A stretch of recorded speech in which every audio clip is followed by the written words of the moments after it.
Wow, so that just happened. Oh my God. I was in a plane crash. Here I am. I'm not really sure where I am. Forest County, I think. I was able to grab my shotgun, sleeping bag, and a knapsack. And that's what I got. I'm not sure anybody's going to be looking for me for a while because I was pretty far west, of course. So listen, I had this. I had this GoPro in my pocket. I'll document this.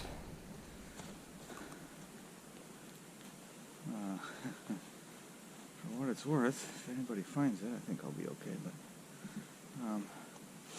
you know, there's a lot of garbage on YouTube. I just want to tell you, as I stand before you today, everything I'm about to tell you is true. I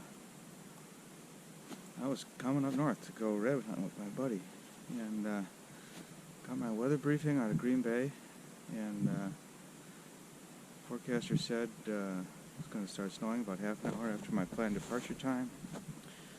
I asked him if there was any snow showing up on the radar. He said no. It wasn't snowing where I was. Load up the plane, pre-flight, start the engine, call the weather guy back on the radio, ask him if he's seen any snow on the radar. He says no. And so I took off. I thought, well, you know, if it gets bad, I can just turn around and come back. Sure enough, it started to snow right on schedule. And I thought, well, it's not too bad. I kept going. The ceiling was already pretty low. I was only about 2,500 feet off the ground. You know, I fly over this part of the state a lot, and it is remote, and so I normally like to have a lot of altitude, because if something happens to the engine, you got more gliding distance, more time to figure things out. Well, this was just the opposite, because it kept getting lower and lower and snowing harder and harder until I was probably 700 feet off the ground. If you know Wisconsin geography, you know the terrain goes up the further north you go, so the terrain's coming up, clouds are coming down. It probably wasn't 700 feet off the ground at that point. I deviated west, of course. Oh, God. Okay, my leg. So, here's Rhinelander, and here's my course, Victor 217. And I guess I'm over in here somewhere. So anyway, yeah, that's when I heard a big thud. And this terrible, terrible vibration. And I had to pull back on the throttle. I'd lost a lot of power anyway, but I had to pull back on the throttle so the airplane would shake itself apart. You know, and you memorize your engine failure checklist. But I knew it wasn't a fuel problem. I knew it wasn't a magneto ignition problem. It was a mechanical problem. So you got your kind of your restart checklist where you know, just switch tanks, you check the magnetos, primer lock, mixture, bridge, carb heat, all that. Didn't even bother with that. The next thing you do is your pre-crash checklist. Thank God, I remembered to open the door to the airplane. Airplane's about 200 yards over there. I took a picture of it just when I was getting out. Maybe I can edit that in here if anybody ends up seeing this video, if I get a chance to get out of here and edit it. God, I don't know where the hell I am. When I was coming in, I thought I saw a lake over that way. I couldn't glide that far, but maybe I can walk to it. You know, put an SOS out on the ice or something. Anyway, yeah, so I shut off the fuel. Didn't want to shut down the master switch because I wanted to squawk 7700, which is the Mayday thing you put on your transponder. So if any radar system is looking at you on radar, they'll see that. They'll give them a position. However, I was so low at that point, I don't know if I would have been on any radar. I did squeeze the mic and give a quick mayday. All I said was I was west of my course and I was going down. I think I was probably still on Green Bay departure frequency. I don't know if anybody would have heard me. Guess we'll see. I don't hear any helicopters or search planes. The weather's still pretty gnarly. So I got what's in here. I'm not even sure what's in here. This is my survival kit that I normally keep in the airplane. I just packed it a couple of years ago. I got some food in there and, matches, plastic tarp, and I did grab a sleeping bag. Well, anyway, the thing was, after I crashed, I could just smell gasoline all over the place. And so, I could smell something hot, like it was burning or about to burn, so I just got the heck out of there.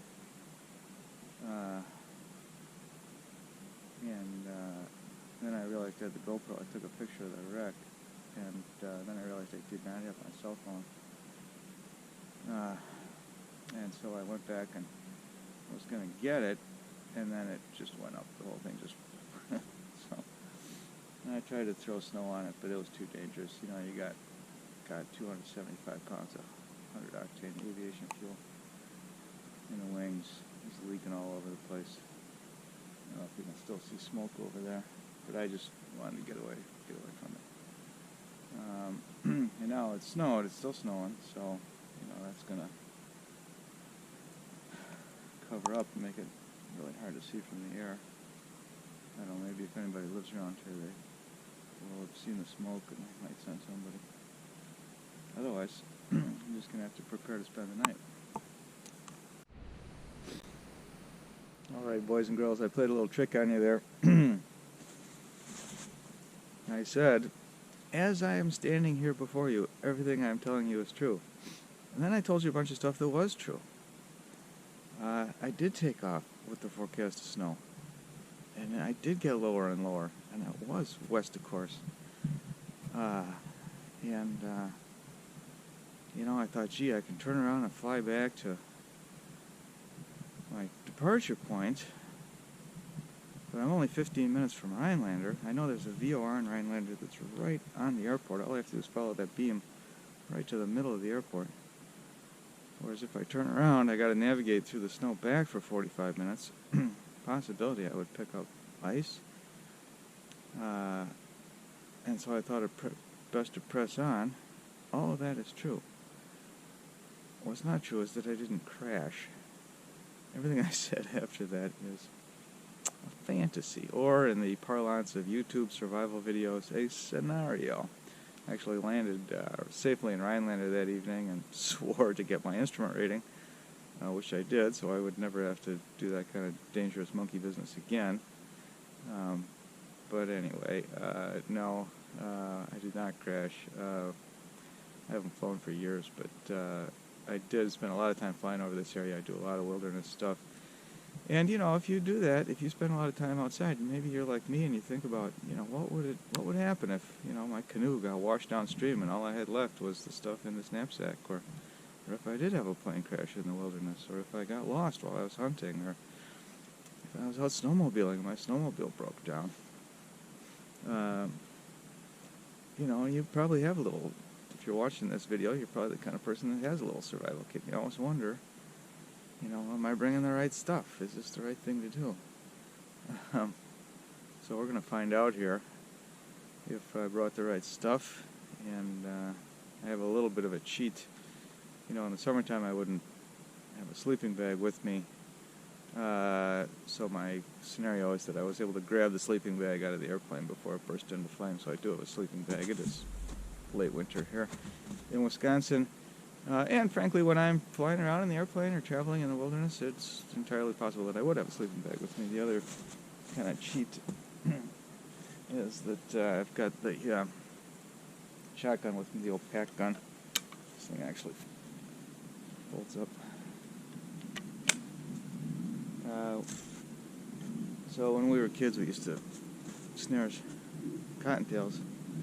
Good way to get food. It's not too hard to do, but it's illegal in Wisconsin. So to sort of compensate for that, I have the shotgun. Plus, if I were flying someplace in the plain or in the wilderness.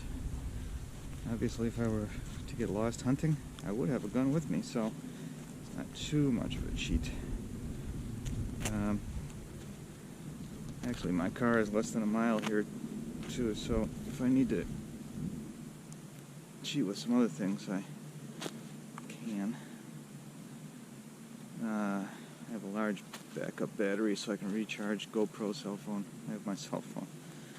Yes, and I have a foam pad in the car. So we're going to look for a place to build a shelter around here, get a fire going, and see if we can survive in the wilderness.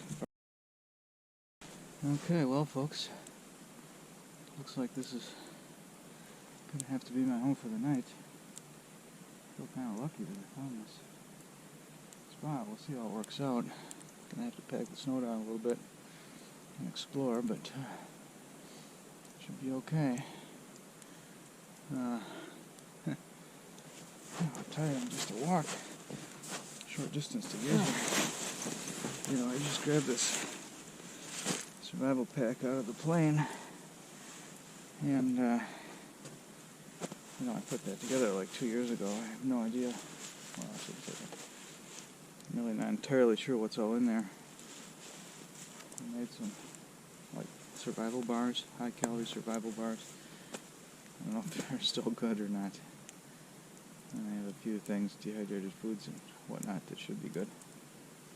Anyway, I got a lot of work to do here.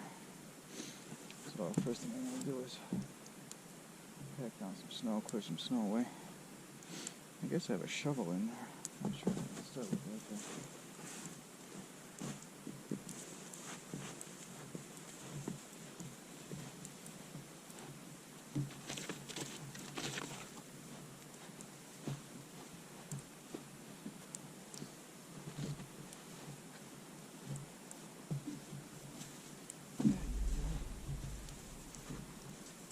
One of the important things here is going to be not to get too exhausted, kind of preserve my energy, preserve calories. But I'm not looking to build the honeymoon suite here.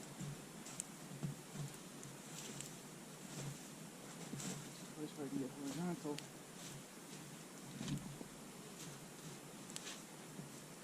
I'm going to try to get some sticks or pine boughs on the ground, actually off the ground.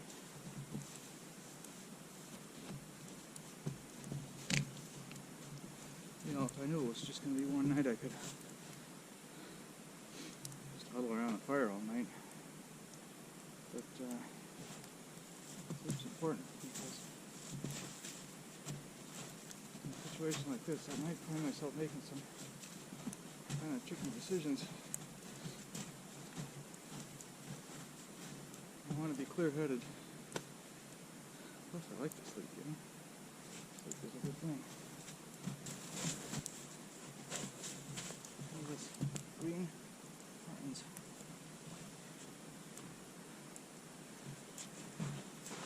Actual greenery. You can eat this. Alright, tough this time of year. But you can eat it.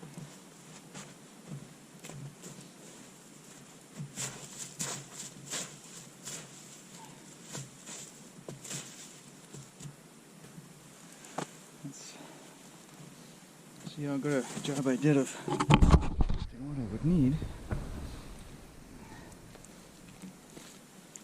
I've got my knife here, so that's obviously going to be useful. I'm sure I got a real sheath for it, but I don't want to lose that bad boy. I can feel myself getting warmed up. Boy, I do not want to be sweating.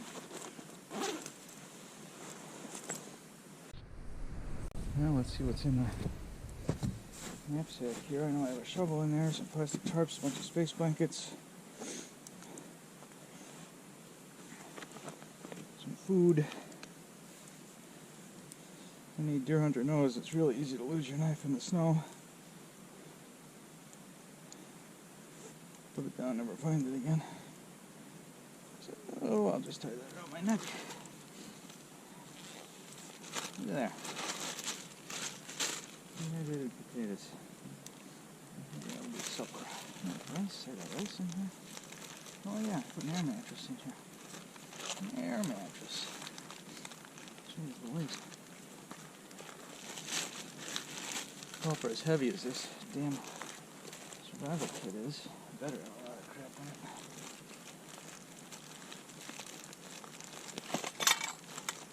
it. Hot lid. Good. Yeah, I'm not putting that in there. Alright. Plastic tarps probably.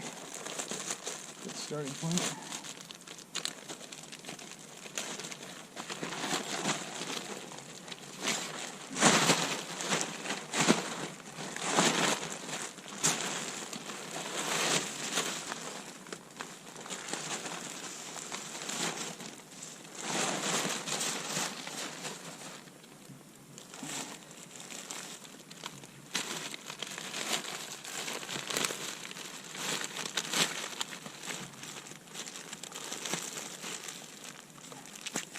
So you may wonder how I decided what to put in here. You may be thinking about putting together your own survival kit, wondering how you decide what goes in there. I guess we'll find out if my methodology is any good, but I basically consider 3 factors. You can almost think of it as doing a little equation. Rate everything on a scale of 1 to 5. First factor is how small is it? How much space does it take up? Second factor is how useful is it? Third factor is how impossible is it to get in nature? For example, I'm not going to bring a lot of water because you can get water here. I'm going to bring a fish hook because that's almost impossible to get in nature. I mean, you could make a fish hook, but rate each one of those on a scale of 1 to 5. You know, anything that's a 10 or above, you bring. Anything that's a 5 or below, you leave behind. That's kind of one way to start. Obviously, it depends on how much space you got. Ooh, I wonder if that's still any good. Some of my homemade venison jerky. Oh yeah, these are the survival bars. Yeah. Shovel for this. See, this thing comes apart. You can put different attachments on it. There's actually a saw in here. Can't get that out right at the moment, but I can put the saw in there. But right now, I'm going to make my first priority to gather up some dead wood, put over the top of this thing. I hope it's not too big. It's going to require me to pile a lot of snow on it, although I do have a plastic tarp. And I thought maybe there was some snow in the forecast for the weekend. First thing, get the ground covered with whatever pine or branches or whatever I can find. Not a lot of pine here. Spruce and hemlock.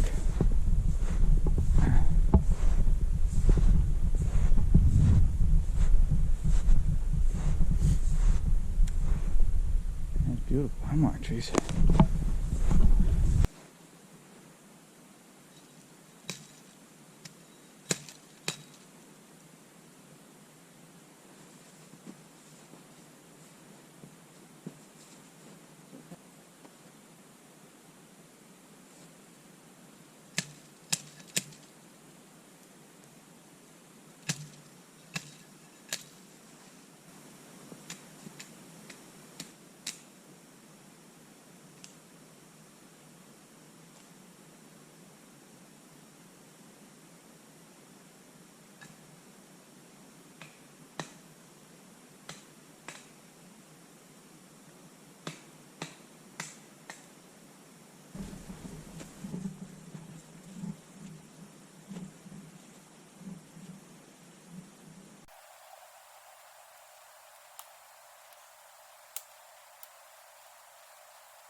Well, I'm really glad it's relatively warm.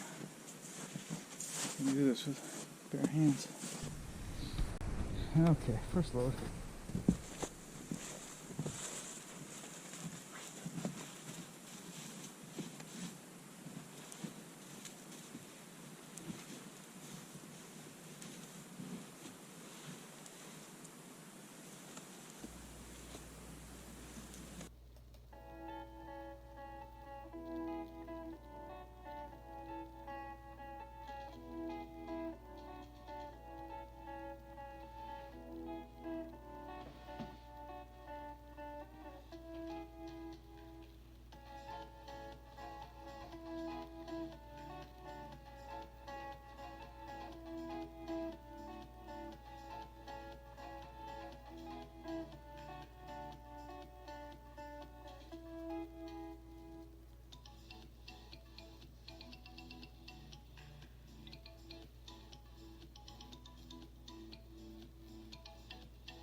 Whew.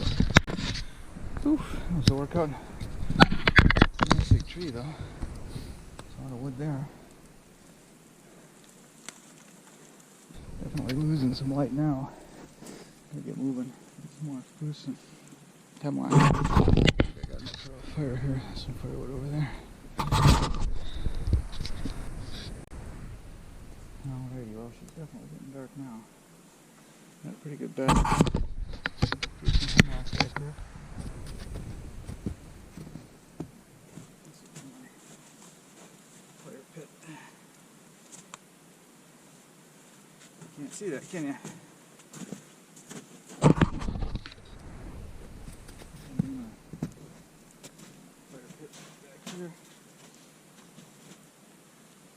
You know, I've discovered you've got a big snowbank behind you there. You can actually use that as kind of a reflector. Heat back to you. Yeah, well, lessons learned so far. When you pick your shelter spot, yeah. Make it someplace that's close to your resources. This is a hall. Yeah, this is too big. This is way too much volume. Now, let's see if I can get a fire going. Now, let me say something about flint and steel. I'm doing this because this is YouTube. Flint and steel is not what I call a wilderness survival tool. I do have a lighter along, certainly. But it is YouTube, and people like to watch this kind of thing, so I'll see if I can get it. The reason it's not a survival tool is that you can't just use any old steel. You kind of need a good hard steel like this chisel. More importantly, you almost have to have charred cloth. The only natural substitute is some kind of fungus that I've never been able to find. And the ovum of a milkweed pod, theoretically. Otherwise, you gotta have charred cloth, and if you don't, you're just not gonna get a fire going. Plus, you gotta carry all this stuff. Just if you're looking for something for your survival kit, just bring a goddamn cigarette lighter. All right, let's see if we can get a fire going. Try to get a dry bed here. A little bit until we get it going. Yeah. Where's that, John?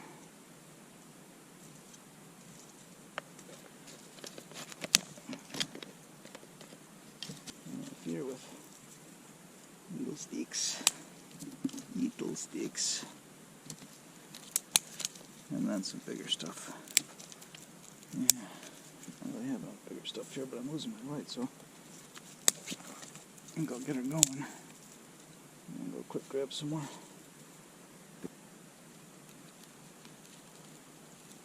If I were doing this in the summer, I'd be looking for grass.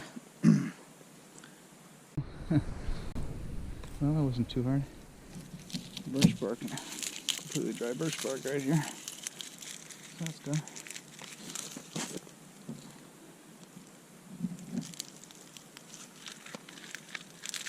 Alright, here's the birch. At least I got that much covered. Put that in my shirt pocket.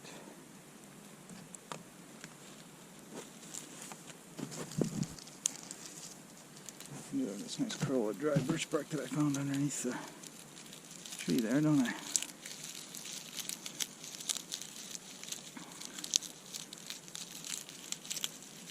Oh, that's the surface area. That's the key. Yeah, I'm not sure this is going to work. Hope I've got a lighter in that stuff somewhere. Part of the trick here is to hold all this together in a bundle. Where's the flint? Oh, I got a piece of flint in here with my charred cloth. There's those milkweed ovum. I'll just grab some of those, but we'll save that experiment for another day.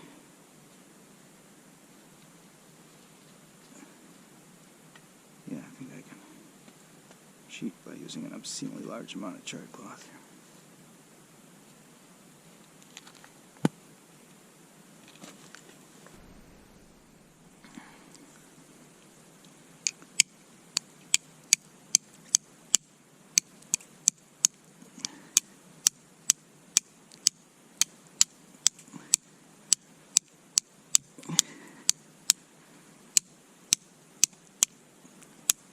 Oh, come on, no fair. Should have had that by now.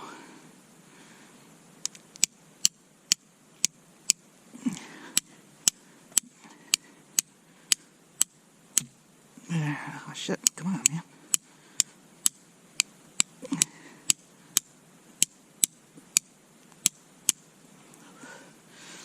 All you gotta do, famous last words, the idea is to find a spark in the charred cloth.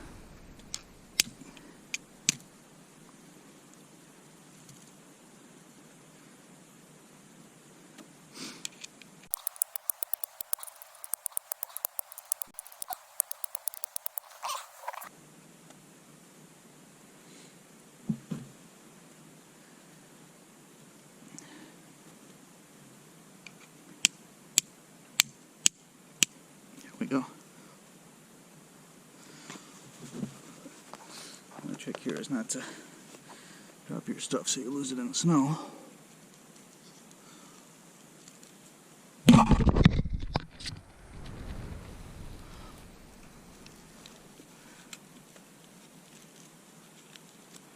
So we kind of fold that in on itself.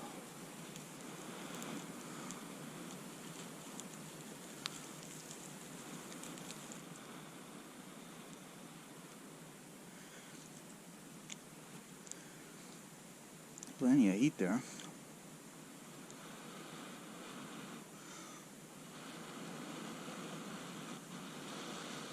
Let's go.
Oof.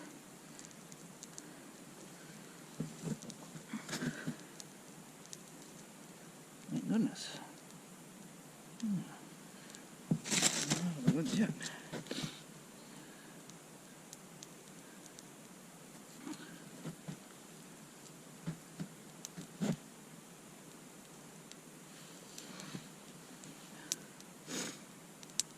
Come on, birch bark. I thought I had my birch bark here. Oh, I do.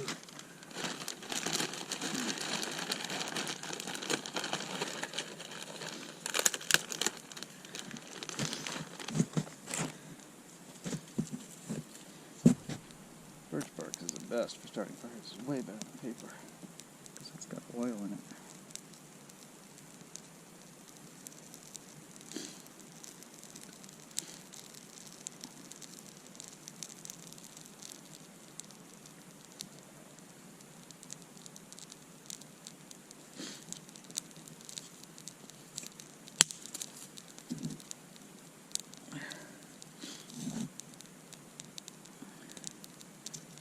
Make sure you don't crush the tinder with your kindling.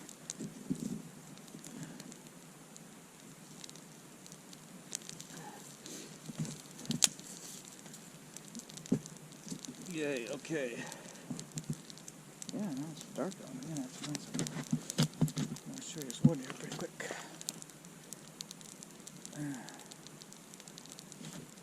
There's a building trail.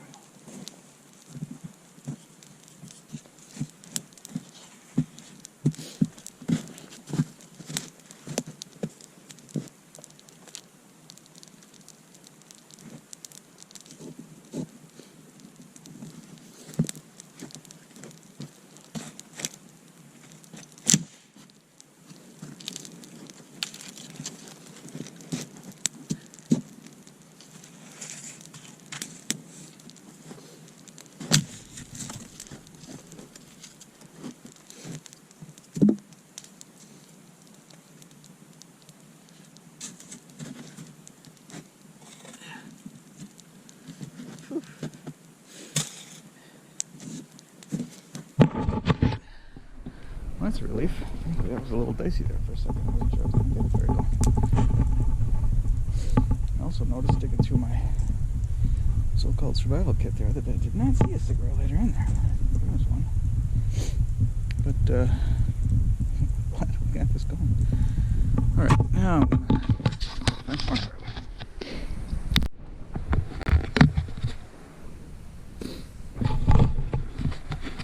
Well, I suspect it's way too dark for you to see me here, but it's the first chance I've had to sit down and kind of take stock. Yeah, I've got a little firewood here, and I think I got a decent place to sleep. I'm going to keep it real simple for nighttime calories. Maybe eat some gorp, some venison turkey, and yeah, hit the hay. But I think we're doing okay here. The shelter was not much of a shelter, but fortunately it's warm tonight, so focus on getting the fire going and the bed, and shelter can come tomorrow.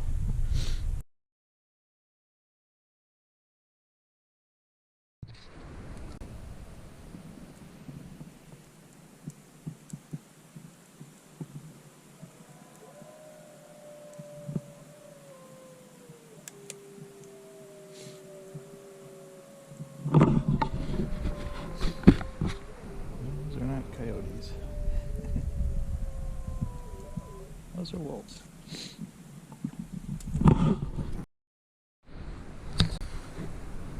Okay, here's the thing, friends. I cheated and checked the weather forecast. It's so deceiving because it was such a nice day today. It's unseasonably warm, sunny. We're supposed to get 4 inches of snow tonight. Do a little trusted companion here, by the way. I haven't heard anything from our canine friends since I got back with the gun, but I got some work to do here, so I think I'm gonna, I don't know what I'm gonna do. Get set up, put up a plastic tarp and whatnot to prepare for snow.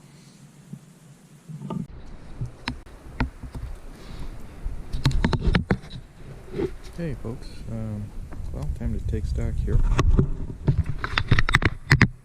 sure how well you can see me. So it is like snowing like crazy here. Good news is it's really quite warm. It's just at 32 degrees, maybe 33. It's supposed to get down to a low of 27 tonight, so not cold at all. And on the plus side, I certainly did have a cozy campfire here, fading away. I didn't really count on this much snow. I kind of knew the snow was coming, but I just didn't build my shelter. So I'm not sure if my shelter is going to be able to withstand the weight of wet, heavy snow. And it was kind of blowing in from the north here, and so I had to take my little pup tent and drape it around. And of course the hard part is always getting into the shelter. Two, I'm going to turn in here, and hopefully I can climb into that sleeping bag. It's getting quite wet out here, actually, and that's not good. So it's going to be just horrible getting up in the morning. My boot liners are wet and whatnot, but that's right. I've done it before. So I'll climb in here and give you a little good night, I guess, after I get in there. But other than that, I think we're done for the day.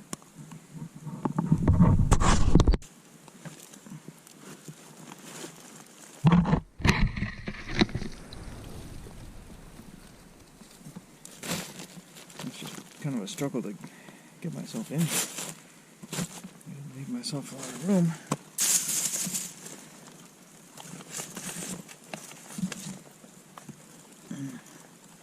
My pants did dry up quite a bit around the fire.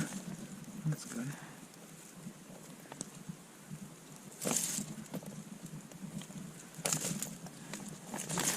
There's just a lot of moisture in my boots. I don't know if it came in through the top or if it's perspiration or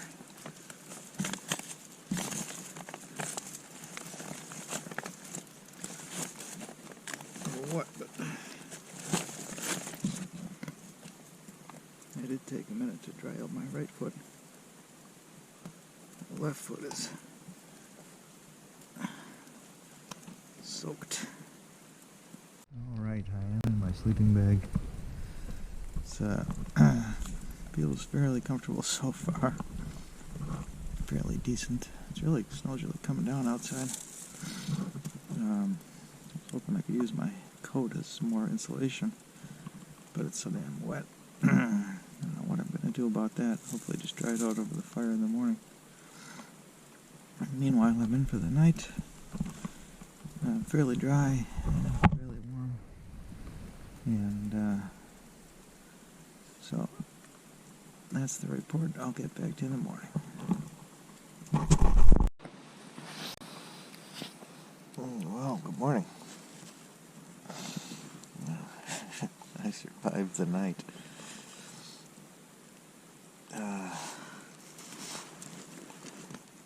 Surprised this thing didn't collapse. I kept hearing these big clumps. I guess it's stuff falling off from above me. It sounded like somebody was walking on top of this. Anyway, I got some solid hours of sleep. Wouldn't say I slept through the night. Frankly, I kept having terrible heartburn, probably because I didn't sleep very well. Or because I didn't eat supper, proper supper. You know, I did pack along some antacid, but I'm not really in a position to go digging through all my stuff to find it. I've got leg cramps too. I don't know if I'm dehydrated or just because of the cold or what, but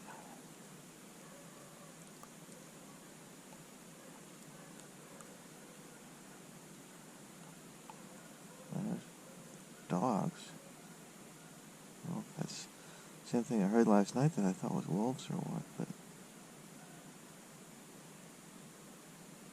well, that sounds more like coyotes. That's a little higher.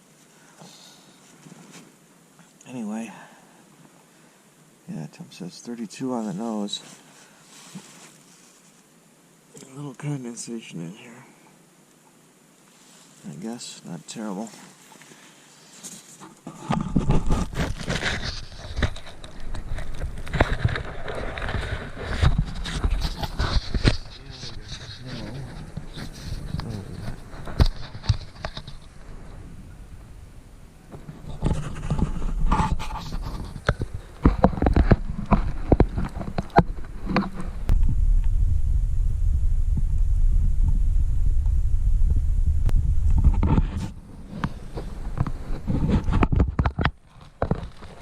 I can't see what you just saw. So look out there, guys.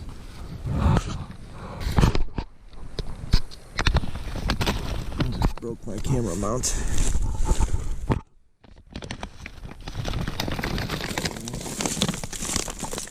Yeah, the fire pit looks completely cold, doesn't it?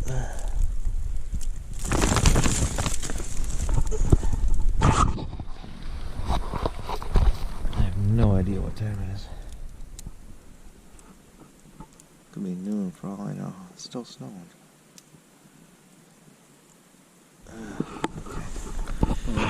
Those canine sounding noises. At one point I thought, it's like having a neighbor with a annoying dog that barks all the time. And then I hear like panting right outside my door here. I catch movement out of the corner of my eye. It was a beagle with a radio collar on it, so somebody's out here training their bear dogs. Kind of nice to have a visitor once I got over the initial yikes. Yeah, so who knows, I might be getting people tromping through here, but the beagle was surprised to find me. So it was to see him. Anyway, I'm going to try to get up and get going here. Well, getting up and putting on wet clothes first thing in the morning is a real drag. Low part of the day. I'm not sure. I might have to just admit defeat here and bug out. On the other hand, once I get up and get a fire going, I don't know, I might feel better about things, but yeah, everything is so wet, and outside, everything's covered with wet snow. I won't even be able to walk through the woods without getting drenched. It's just hard to imagine anything's going to dry out. Gotta put on some cold boots.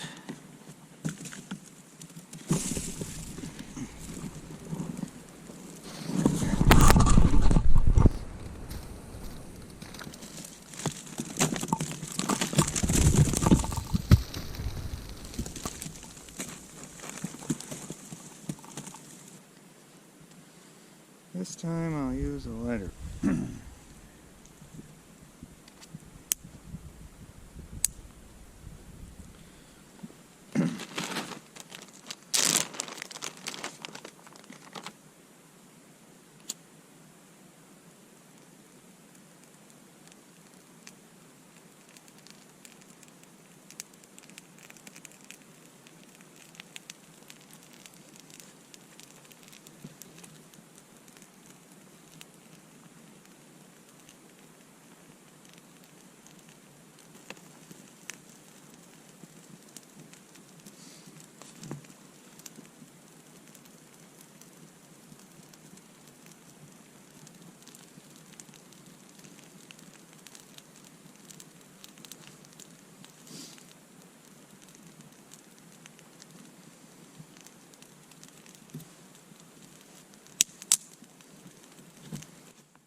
So much smoke in my life. I think it's because I'm coming down this pit here.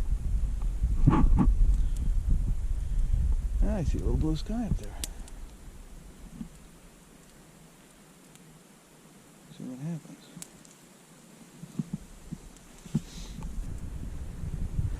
Went back to my car. Okay, so much for our plane crash scenario. I did go back to my car and to get a foam pad. That's cheating, I know, but I'm an old guy. You know, sleeping on those hemlock boughs, it was okay. It did keep me off the ground. I was fairly warm, really. I was not cold overnight. Except my right foot kept getting cold. Then we'll see what we're going to do. I did run into some guys out on the road there, and they were wolf hunting. It's open wolf season here in Wisconsin. It's kind of controversial, but anyway, the guy told me I was brave for sleeping out here. He's a local. So, yeah, I think what I heard last night was definitely a wolf or multiple wolves. So yeah, trusty Mr. Beretta here, helping us out, keeping us safe. In addition to maybe putting some snowshoes in the stew pot. Alright, gotta get this fire stoked up a little bit here and make some lunch. I just feel like I have to say, beyond everything else that's going on here, what an incredible view. This is sort of magical. Well, I can give you a little update here. Day 2. My phone died and I'm having a terrible time charging it. The batteries don't like the cold temps. Anyway, I think it's around 2 or 3 o'clock in the afternoon. And I got a peek at the weather forecast. It's going to be 8 degrees tonight, so cold. I have to decide I'm going to stay. It's drying out over there. God knows how much moisture that thing soaked up last night. You know, and high hopes to build a nice survival shelter. But I gotta tell you, the snow is so deep. You know, I'm just gonna get drenched from the outside. The wet snow, drenched from the inside with sweat. I mean, it was deep yesterday. That's nice.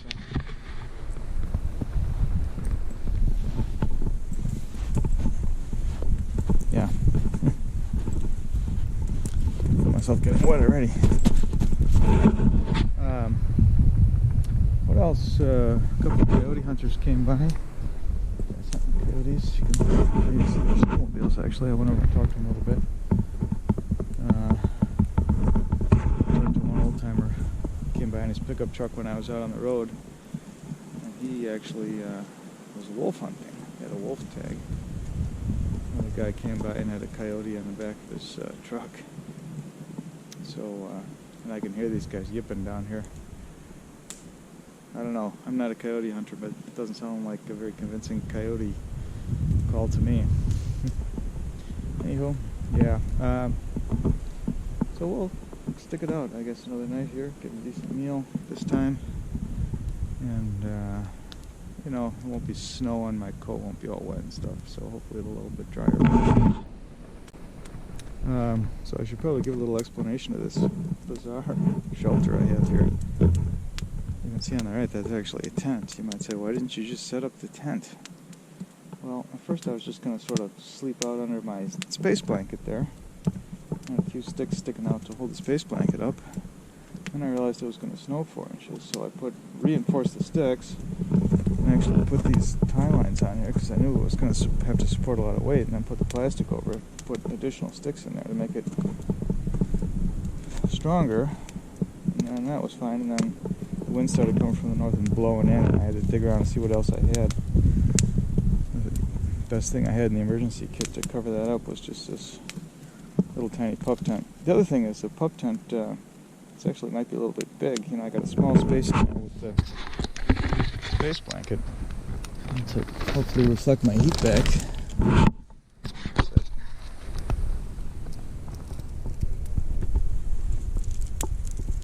And the pup tent would be bigger than that. That's wide. I did that crazy thing. And I could redo it today. Yesterday I was thinking I would redo it today, but the snow is so deep. I mean, jeez, you just cannot get around. So, it was fine last night. It was warm enough. And it won't be snowing tonight. So, it'll be better. Yeah. So let's take a minute to talk about the differences between winter and summer survival. The obvious thought is summer's easier because you're not going to freeze to death. There's a lot of food available, berries and stuff, and that's true. Summer is definitely easier. However, summer has some drawbacks that are much easier in the winter. Number one, mosquitoes. Just terrible. And you don't have those in the winter.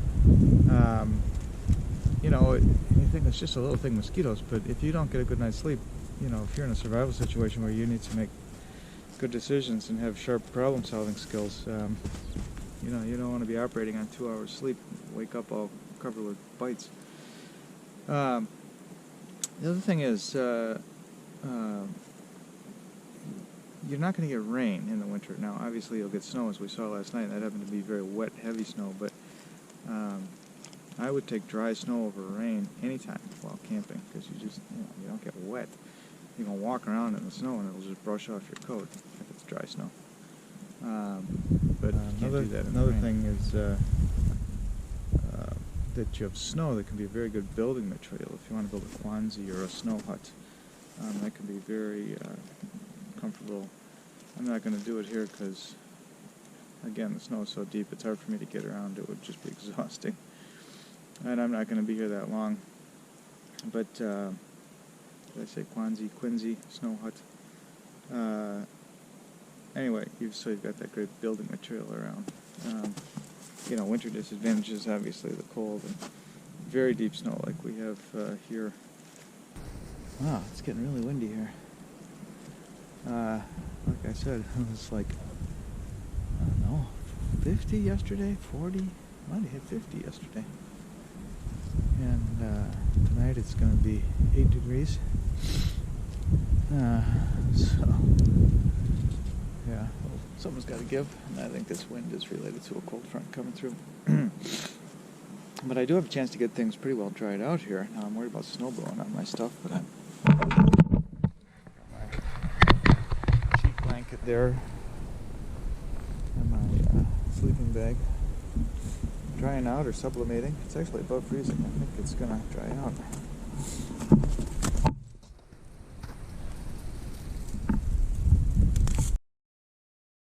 I have to make some supper.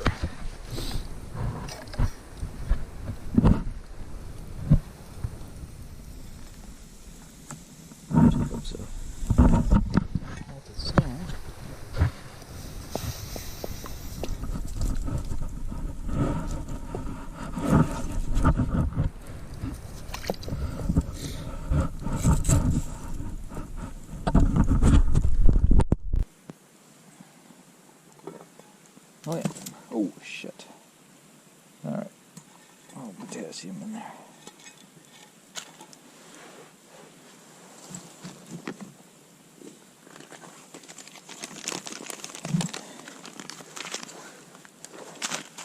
And there's supper. Nor's rice size.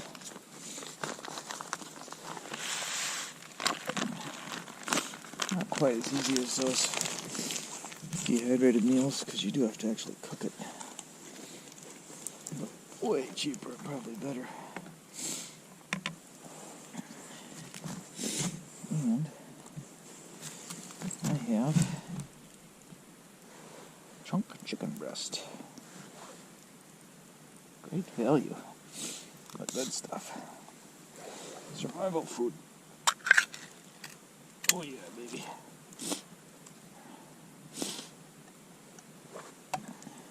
Throw that in there. Get the smells out of it.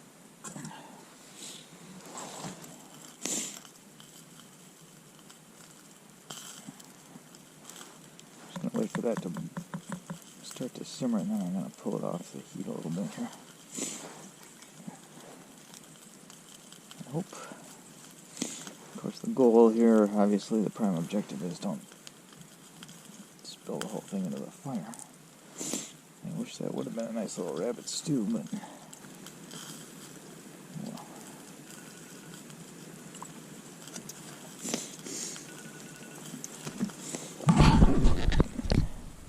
kind of a campfire minimalist. My alarm is ringing 7 minutes. I don't have to work right now. Yeah, some good looking slop. Just let it rest for 2 minutes. I'm all for that. Looks a little watery. I don't have a measuring cup that I know of. That's pretty good, actually.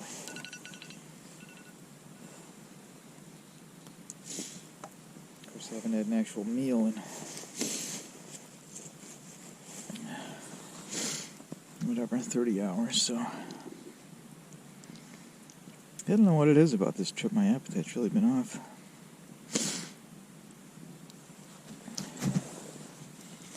I ate a bunch of snacky things, but definitely not 3 meals a day. Yeah, it doesn't look too bad. It's supper. Lots of it. Fill it up. Actually smells great. Excuse my snot.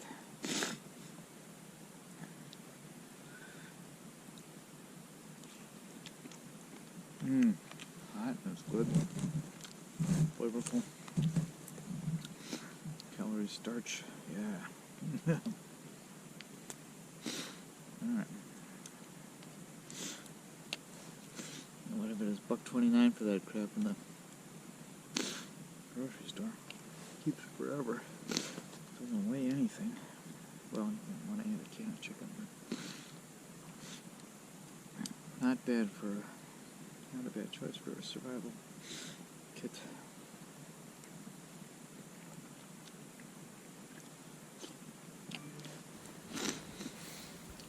Well, here we are. End of a beautiful late winter day. The sky is clear in the north woods. Full moon is out. Maybe I can get a shot of that later. But yeah, there's the full moon in the background. And so nothing too ambitious today, just hanging out, trying to keep on keeping on. I was able to really get things dried out surprisingly well. Now it's getting a little cool. Got windy earlier, and now it's getting cool. But I looked at the forecast. You know, the weather is not going to get.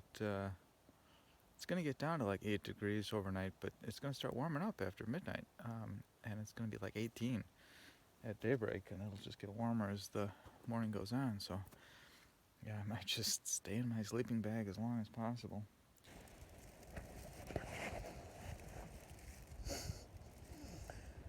Okay, here I am, morning of day 3. Much better night's sleep, as made clear by the fact that I woke up about 3 hours ago and just rolled over and went back to sleep. So yeah, I bet I got 8 hours well rested. As I said last night, the longer I wait today, the warmer it's going to get. The sun just came out there, so the outside air is going to heat up. Got a thermometer out there. I don't know if I can reach it from here, but other than that, yeah.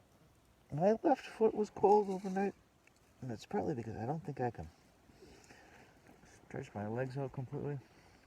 Hey, well, this might be a good time to talk about kind of the sleeping setup. Rule of thumb for winter camping, any kind of camping really, is that you gotta have 4 times as much under you as you have above you. So I saw me working together up all these spruce boughs. That keeps me off the snow. The snow is not a bad insulation underneath you.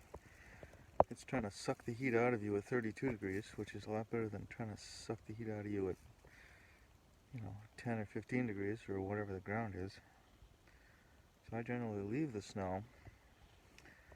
Thick layer of pine boughs. The first night I didn't have the foam pad, so that was essential. And then I got a sheet of just cheap plastic here to keep a lot of moisture in these pine boughs. It's a living thing. And then the foam pad on top of that. Keep my pants in my sleeping bag. I've got my booties in here. I'm just trying to warm these up before I put my boots on.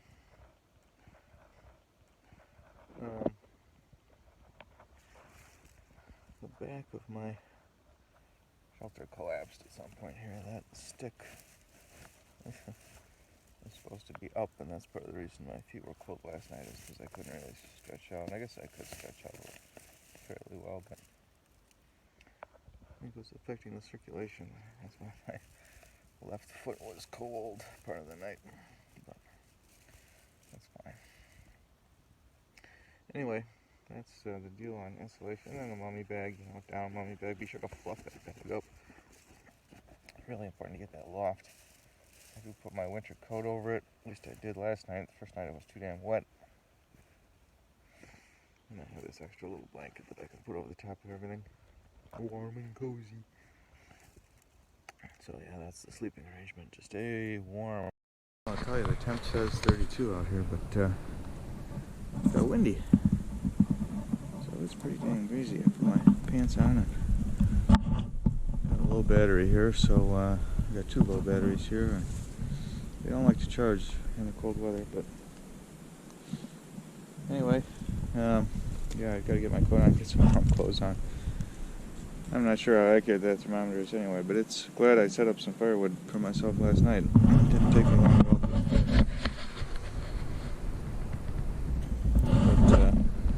But I need some warm clothes for packing up. Ah yes, the flavor of just add water, hot chocolate. Boy Scout trips of my youth.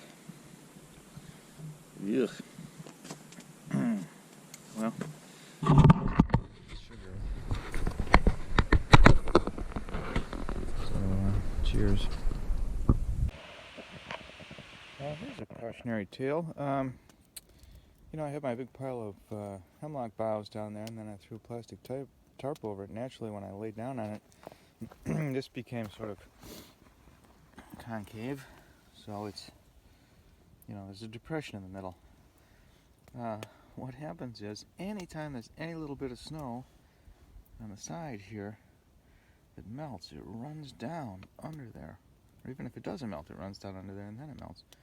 So when I pulled up my foam pad, there was a ton of moisture there. So just be aware of that. You could even poke a hole in the bottom of your plastic tarp, which seems counterintuitive, but not a bad idea to solve that problem. Or maybe just go without the plastic tarp if you do have a foam pad.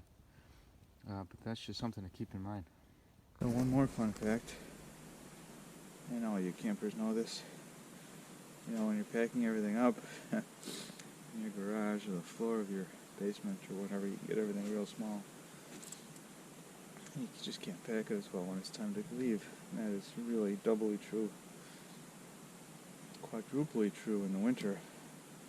That plastic tarp over there was new from the store, and this little thing like that. I'll never get it folded up like that again. I'm gonna put some trash over there. That tent you saw was compressed into this little thing. It's something to think about if you were to be in a survival situation where you'd have to relocate. Pick up your stuff, move to a different area. You're not going to have that neat little knapsack on your back. You're going to be carrying all kinds of stuff and make multiple trips. Anyway, this is a good campsite. It turned out to be okay.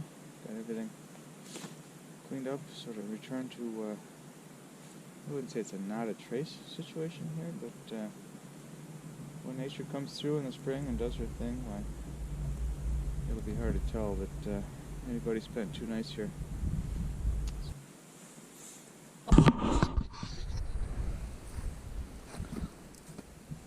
What's that I hear?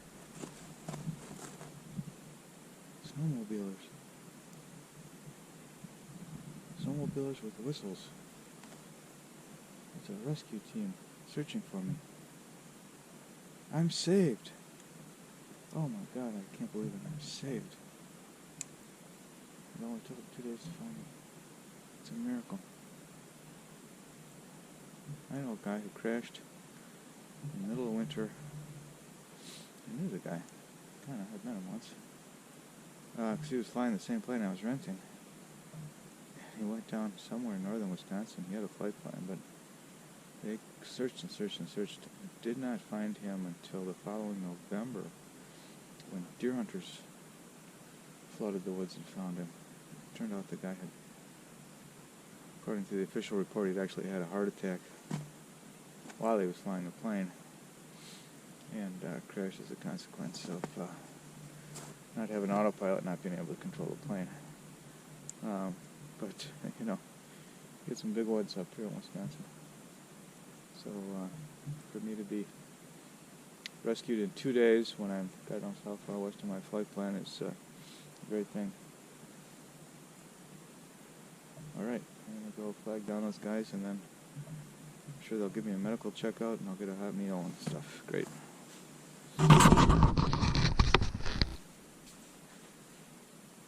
Okay guys, so just got home from the plane crash survival experience, and I want to talk about some lessons learned, some things I might do differently next time. But before I do that, I want to sort of talk about the big picture. You know, this was supposed to be a survival exercise.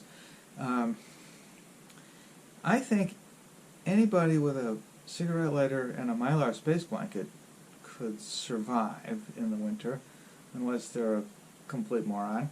I mean, you build a fire and you know, wrap up in your space blanket, and you're going to be good for a couple of days like that. And if you can come up with a source of drinking water, you'll be good for a couple of weeks like that. You're going to survive. It's going to be the most miserable 2 weeks of your life, but you're going to be alive. So really what this gets down to isn't so much survival as it is trying not to be miserable or being comfortable. So it's helpful to think about it in that context when we talk about what we do and what we bring. I don't know if it's about surviving so much as it is about being comfortable.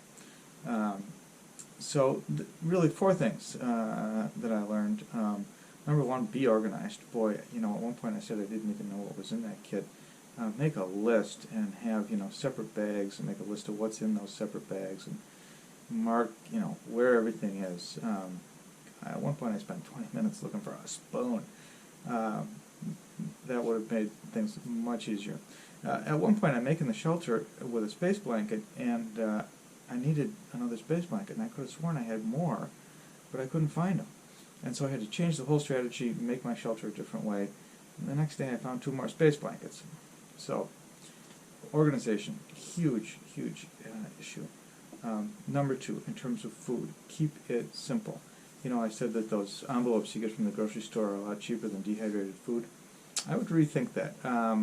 You don't want to be like adding a lot of ingredients. I had to put in a tablespoon of vegetable oil. Forget it. You know, I can barely find the vegetable oil, much less a tablespoon measure.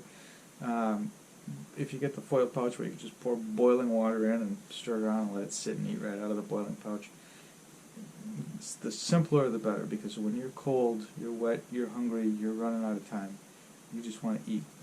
That's what you want to have. You know, foods that you don't have to cook, even better. You know, granola bars or Cliff bars, chocolate.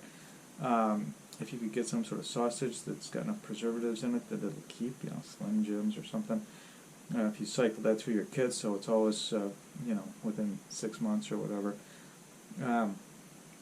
Food you don't have to cook would be really great, especially for the short term, first, you know, couple of days in the woods. Third thing, the equipment. You know, there are a lot of fancy gadgets and whatnot. That hatchet I had was worthless, and the saw was even worse. This was this sort of multi-survival tool that somebody gave me as a gift. Boy, I'm going to invest in a nice folding bow saw. And, you know, I guess if I bring a hatchet, it's going to be a real hatchet. You know, in effect, I did not have either a hatchet or a saw on that trip, not ones that I could use anyway. And, you know, I had plenty of firewood. I was okay without those. So, you know, sometimes we get like little gadgets to doodads, and we say, I'm never going to use that in real camping. Oh, but I'll just throw that in my survival kit, because, gosh, you know, if I ever find myself in a situation, then I'm going to have this little doodad, and then it's going to be useful. Really be planful about what kind of equipment you have, and have decent equipment. And then lastly, in terms of, you know, what you want to do in the shelter and the way you want to set things up, really keep it simple. When I first got in there, I had grandiose plans of building a kind of a wigwam or a wiki up. You know, it took me an hour just to get enough evergreen boughs to make a bed. And then it ended up doing something pretty simple, you know, and I'm glad I did. Smaller is better anyway in cold weather because it's going to keep the heat in and reflect the heat back. You know, give up on the grandiose plans. If you want to do something more elaborate and you're still stuck in the woods after 3 or 4 days and you've got time to kill, you can go for it then. But just for starters, keep it quick and simple. And then I guess lastly I'd leave you with the thought, the old backpacker's adage, you know, the more you know, the less you have to carry. So a lot focused on the equipment and what I brought with me. But the more important thing that I brought with me was up here, and some things that I needed that I didn't have, should have been up there. You know, there are kind of 3 aspects to it.